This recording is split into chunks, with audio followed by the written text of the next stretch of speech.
A 12-year-old boy collapsed at the iron gates of a mansion worth $47 million on the coldest night of November. His fingers were blue. His lips were cracked. His clothes were torn and soaked through with rain that had been falling for 3 days straight. But even as his small body hit the frozen pavement, even as consciousness slipped away from him like water through open fingers, he refused to let go of the crumpled paper in his right hand. He held it against his chest like it was the last breath his sister would ever take, because in many ways it was. The security guards found him first. They thought he was dead. They were about to call the coroner when one of them noticed the boy's chest still rising, barely, like a candle flame fighting against a hurricane. What none of them understood yet, what the billionaire watching from his window could never have predicted, was that this dying child carried a secret that would shatter everything. A secret that connected directly to a choice made 20 years ago. A choice that destroyed a family. A choice that the richest man in the city had spent 2 decades trying to forget. Stay with me through this story, because what happened next will force you to question everything you believe about redemption, about mercy, and about the price we pay when we choose to look away from the people who need us most. The boy's name was Marcus. He was 12 years old, though hunger and exhaustion made him look no older than 9. His sister Emma was 8, and she was dying in a room 14 miles away, waiting for a brother who might never return. Marcus had walked those 14 miles in the rain because there was no money for a bus. He had stolen food from a gas station dumpster 2 days earlier because there was no money for meals. And he had memorized every turn, every street name, every landmark between his sister's bedside and this mansion because their mother had made him promise. She had made him promise with her last breath. Find Edward Cole. Show him the paper. He is the only one who can save her. Marcus did not understand what the paper meant. He did not understand why a billionaire would care about 2 homeless children with a dying mother and nothing to offer. But he trusted his mother.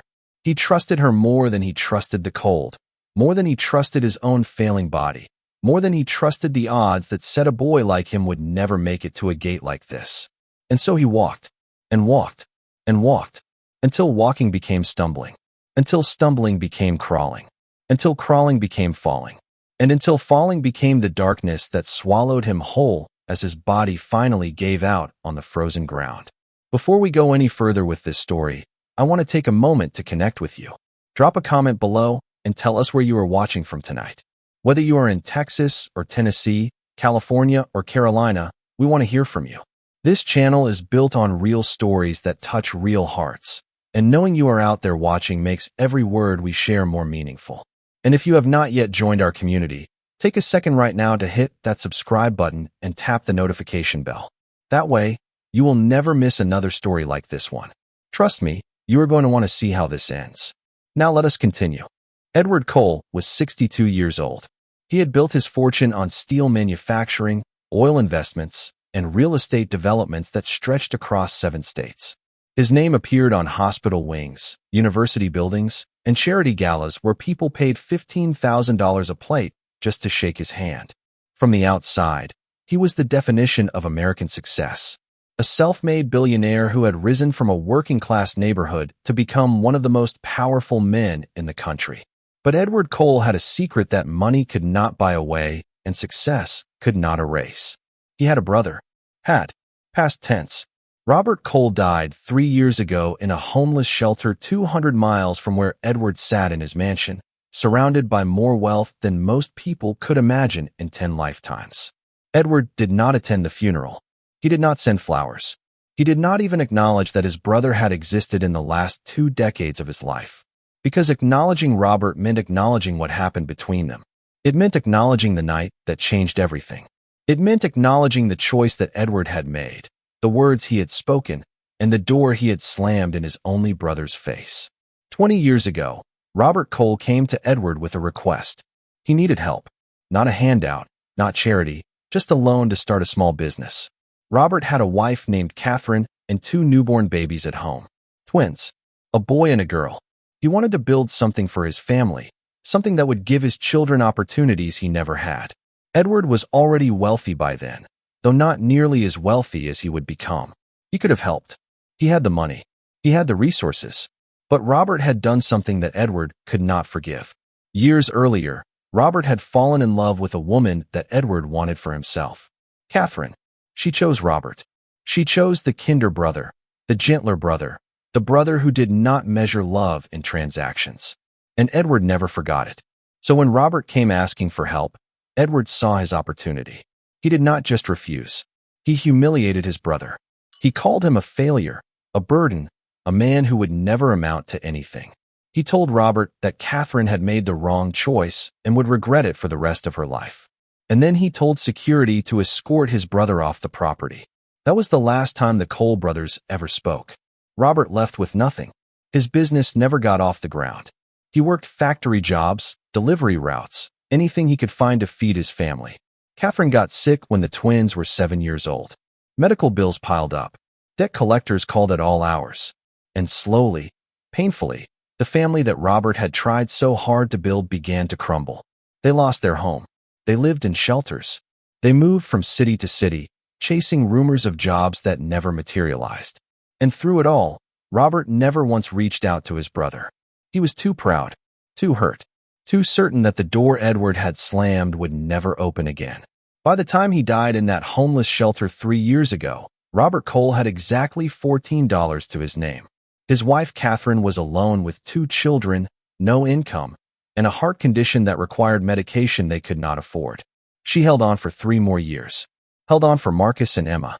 Held on until her body simply could not fight anymore. And with her final breath, she told Marcus the truth about his uncle. The wealthy uncle who could have saved them. The uncle who chose not to.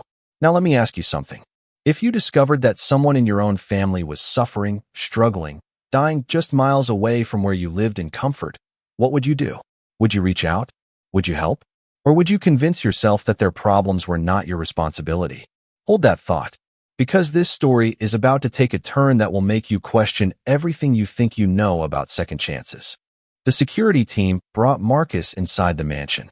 Edward had not authorized it. His head of security, a man named Frank, made the call himself. Frank had grandchildren around Marcus's age. He could not leave a child dying on the pavement, regardless of what protocols said. They laid Marcus on a couch in the service entrance hallway. Someone called a doctor. Someone else brought blankets. And someone, perhaps out of instinct, pried the crumpled paper from Marcus's frozen grip and brought it to Edward Cole. Edward was in his study when Frank knocked on the door. He had been reviewing quarterly reports, the same thing he did every night, the same routine that kept his mind occupied and his memories buried. When Frank explained what had happened at the gate, Edward felt nothing. A homeless child. Unfortunate. Have the doctor check him and then call child services in the morning. But Frank did not leave. Instead, he placed the crumpled paper on Edward's desk. "Sir," he said, "I think you need to see this." Edward looked at the paper. It was a medical prescription, wrinkled and water-stained, but still legible. The patient's name was Emma Cole. Diagnosis: acute kidney failure with secondary cardiac complications. Treatment required: immediate dialysis and potential transplant evaluation. Cost estimate: $38,200. Timeline: 48 hours without treatment would result in complete organ failure. Edward stared at the prescription. The name Cole could have been a coincidence. There were thousands of Coles in this country. But something made him turn the paper over. And what he found on the back changed everything. It was a handwritten note in shaky letters, clearly written by someone who was sick, someone who was dying, someone who had used the last of their strength to form these words. "Edward, these are Robert's children. They are your blood. Marcus is the only one who can save Emma. But he cannot do it alone. I am asking you one last time. Please, help them. If not for me, if not for Robert, then for the children who never did anything wrong." Catherine. Edward's hands began to shake. He read the note again, and again, and again. Each time, the words carved deeper into the walls he had built around himself for 20 years. Robert's children. His blood. Catherine's handwriting. The woman who chose his brother. The woman he never stopped resenting, even after all these years. She was dead now. Had to be. No one writes a letter like that unless they are saying goodbye. And she had sent her son, a 12-year-old boy, on a 14-mile journey through rain and cold, betting everything on the hope that Edward Cole still had a heart somewhere beneath his wealth and his bitterness. Edward walked to the service entrance. He walked slowly, each step heavier than the last. When he reached the couch where Marcus lay, the doctor was already there, checking vital signs and attaching in 4-line. The boy was conscious now, barely. His eyes were open but unfocused, staring at the ceiling like he could see something the rest of them could not. Edward knelt beside the couch. He had not knelt in years. His knees ached. His back protested. But he knelt anyway because something inside him demanded it. "Marcus," he said. His voice came out rough and used to speaking gently. "Marcus, can you hear me?"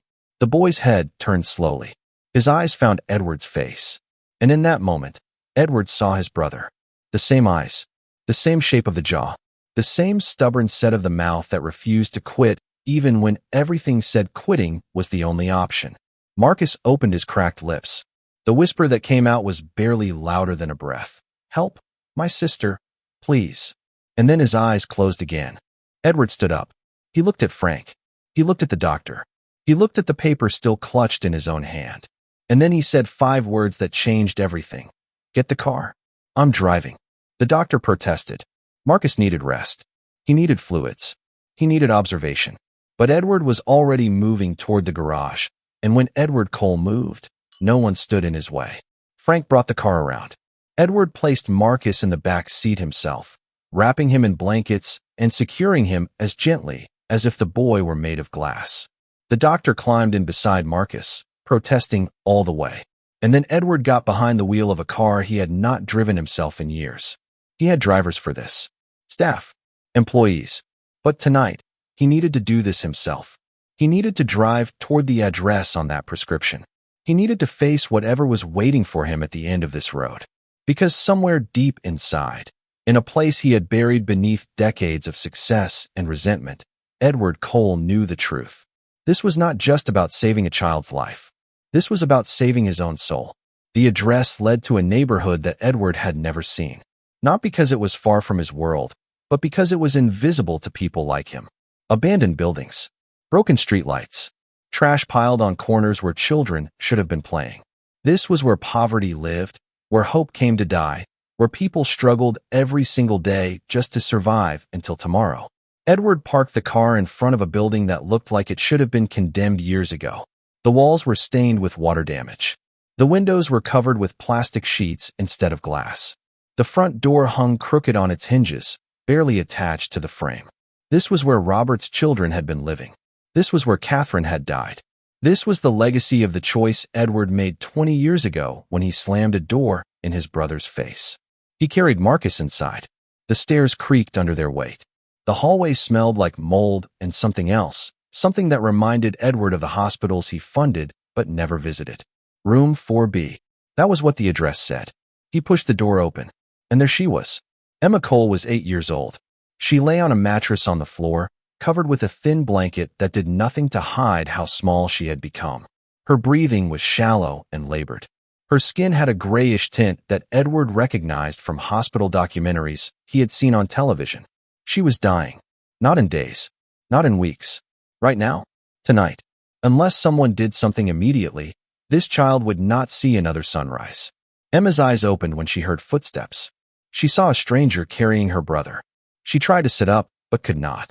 Her voice came out as barely a whisper. "Did Marcus make it?"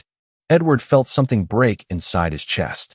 This child, dying, alone, terrified, and her first thought was about her brother. Her first words were worry for someone else. He set Marcus down on the floor beside her. The boy was still unconscious, but stable. The doctor began checking Emma's vital signs, and his face told Edward everything he needed to know. This was bad. This was very, very bad. Edward pulled out his phone to call emergency services. No signal. The storm had knocked out the cell towers in this part of the city.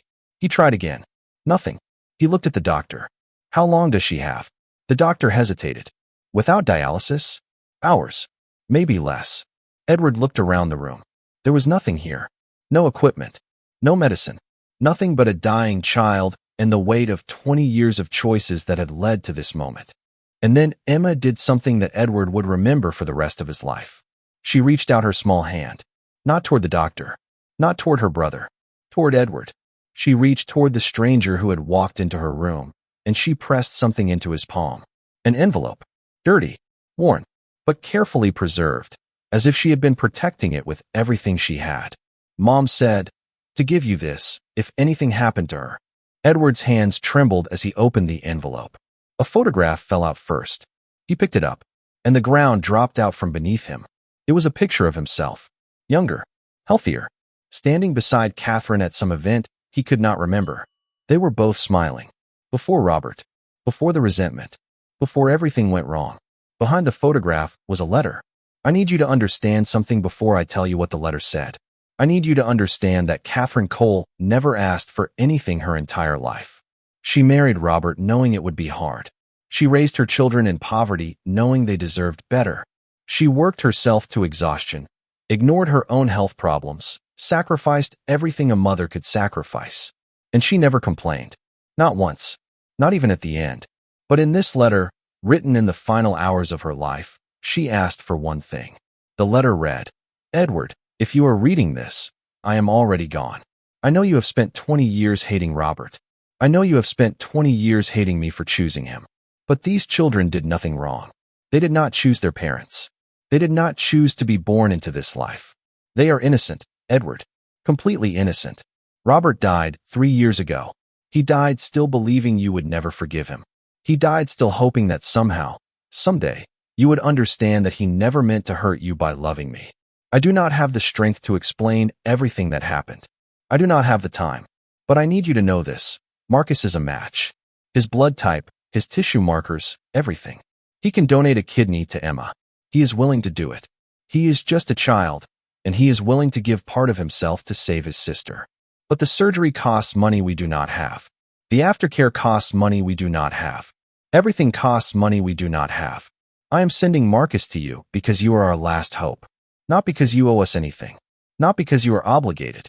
But because somewhere inside you, underneath everything that has hardened over the years, there is still the boy who used to laugh with Robert. There is still the man who used to believe that family mattered more than money.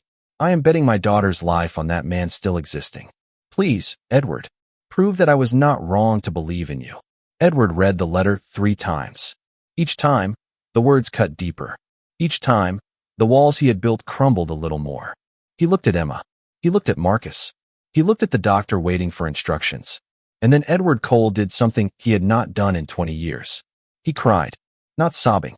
Not dramatic. Just silent tears streaming down the face of a man who had everything and nothing all at once. Tears for the brother he abandoned. Tears for the woman he resented for choosing love over status. Tears for the children who paid the price for choices they never made. And tears for himself. For the 20 years he wasted. For the family he could have had. For the person he could have been if he had just opened that door instead of slamming it shut. The doctor broke the silence. "Sir, we need to move. Now." Edward wiped his face. He stood up. And when he spoke, his voice carried a strength that surprised even himself. "I am calling in every favor I have ever earned. I am waking up every surgeon, every specialist, every hospital administrator in this city. I do not care what it costs. I do not care who I have to call. These children are going to live. Both of them. Tonight." And that was exactly what he did. Let me pause here and ask you something. Have you ever had a moment where everything you believed about yourself suddenly felt wrong? A moment where the walls you built to protect yourself became the very things trapping you? Edward Cole was experiencing that moment. 62 years of life, 40 years of success, 20 years of resentment. And all of it meant nothing compared to 2 children dying in a room that should not exist in a country this wealthy. Think about that. Really think about it. Because this story is not just about Edward. It is about all of us. It is about the doors we close, the people we forget, the choices we make when no one is watching. Now let us see what happened next. The next 6 hours were the longest of Edward's life. He made 47 phone calls. He promised donations, favors, and support to hospitals he had never visited. He threatened, begged, and negotiated with administrators who were used to following rules, not breaking them. He found a surgeon willing to perform an emergency procedure at 3 in the morning. He found a hospital willing to waive paperwork requirements. He found a dialysis machine, a transplant coordinator, and a pediatric specialist who had not slept in 36 hours but agreed to come anyway because Edward Cole was asking. And through it all, he stayed at the children's side. He held Emma's hand during the ambulance ride. He sat beside Marcus in the waiting room. He paced the hallways while surgeons worked. He prayed for the first time since he was a child. Not to any specific god, not with any specific words, just a desperate, broken plea into the universe. Please let them live. Please let me fix this. Please give me one chance to be the man I should have been. The surgery took 7 hours. Marcus, despite being weak and exhausted, proved to be a perfect match. His kidney was healthy enough to give Emma a fighting chance. The doctors were cautiously optimistic but warned Edward that the next 48 hours would be critical. Both children would need constant monitoring. Both children would need specialized care. Both children would need time to recover from traumas that went far beyond the physical. Edward paid for everything. Private rooms, round-the-clock nurses, the best specialists money could buy. He set up trust funds for both children's futures.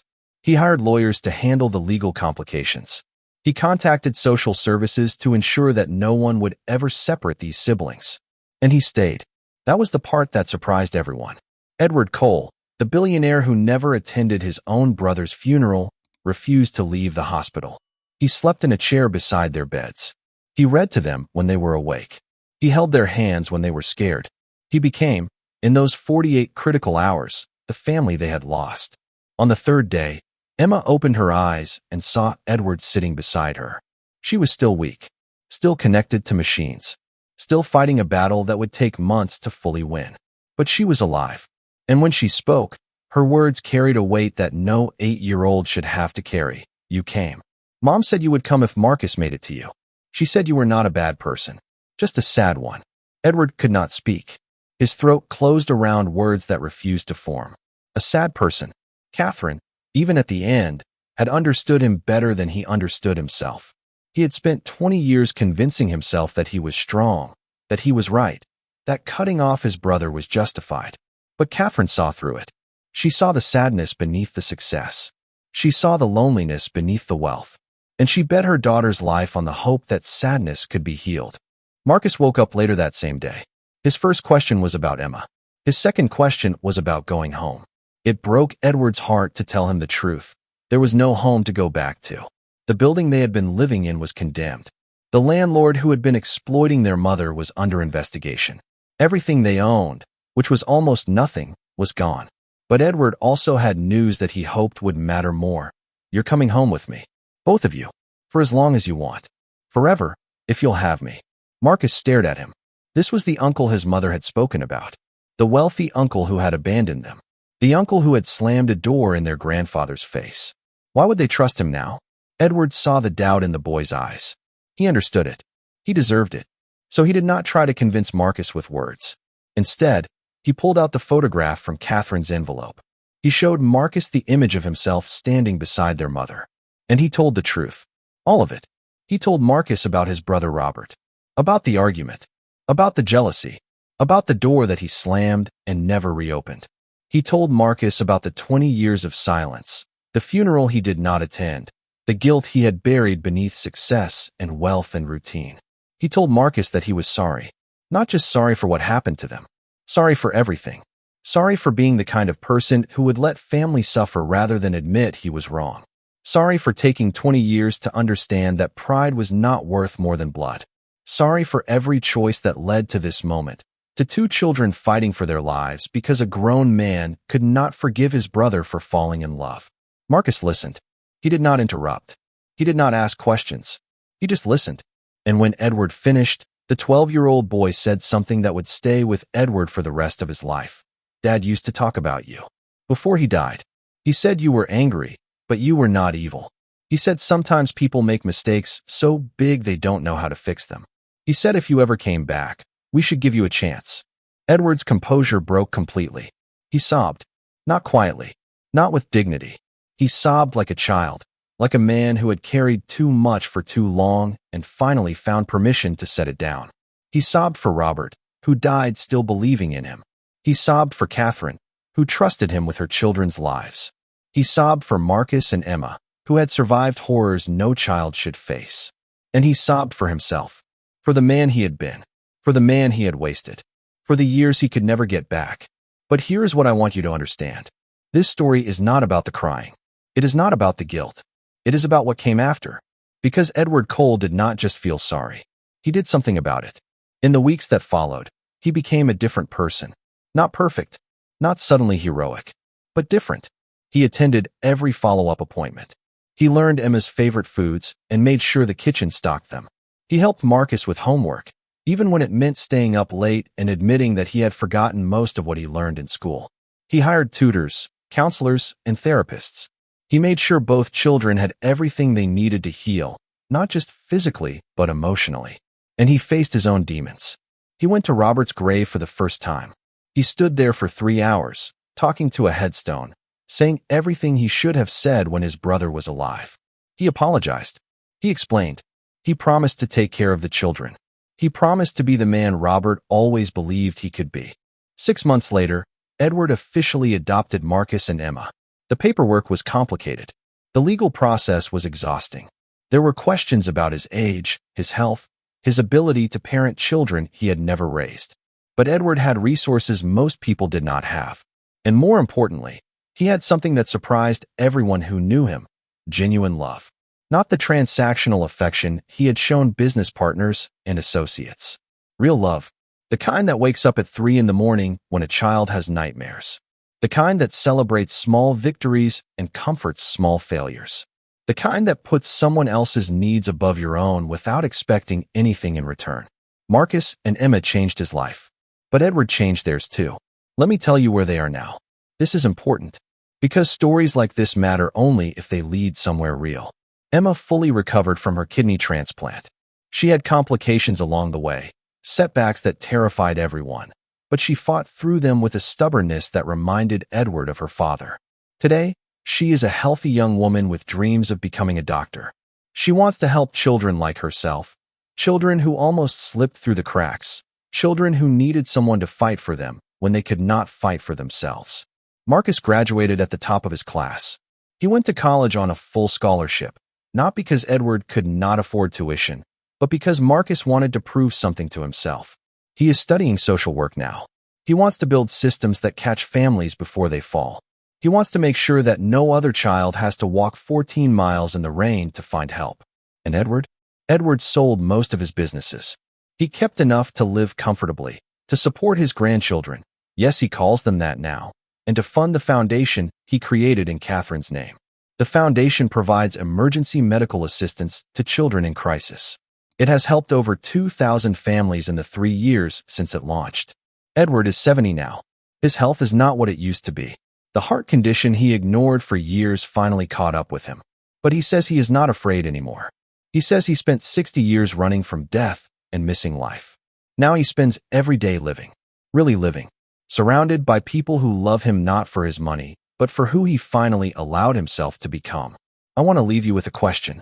What door have you slammed? What bridge have you burned? What relationship have you abandoned because your pride was louder than your love? Because here is the truth that Edward learned too late and almost did not learn at all.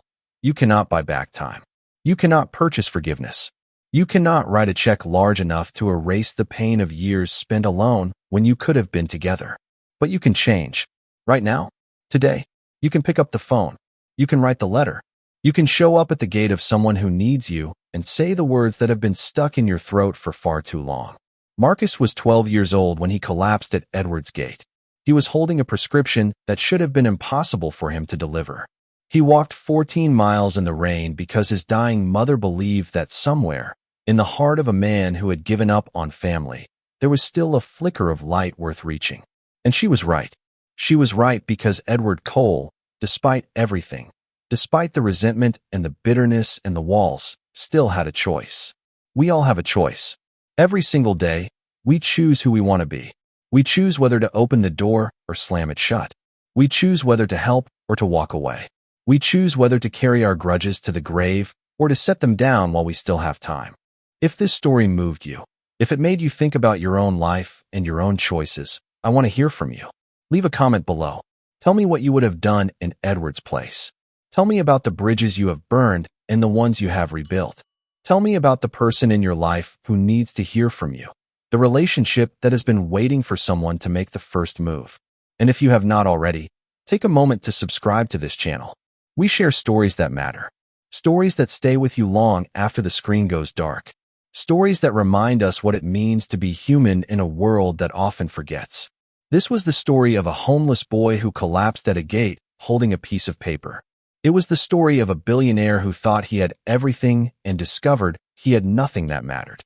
It was the story of two children who survived impossible odds because their mother believed in second chances. And most importantly, it was a story about the power of one decision, one moment, one choice to open a door instead of keeping it closed. What will your choice be? Thank you for staying with me through this story. I will see you in the next one.